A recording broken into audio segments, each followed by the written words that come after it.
Kundi isang kaligsahan ng mga talim, ng mga kakayaan at ng mga pangarap. Dito ko natutunan ang kahalagahan ng pagtsatsaga, ng pagpupursigi at ng pagmamahal sa kalawang. Ang aking panulat, ang aking ballpen ay magiging sandata ko sa pagbabahagi ng aking mga karanasan sa paaralan.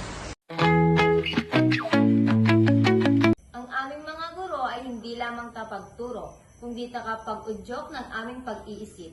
Ang kanilang pananaw ay nagbibigay inspirasyon sa amin upang magpursige sa aming adhikain.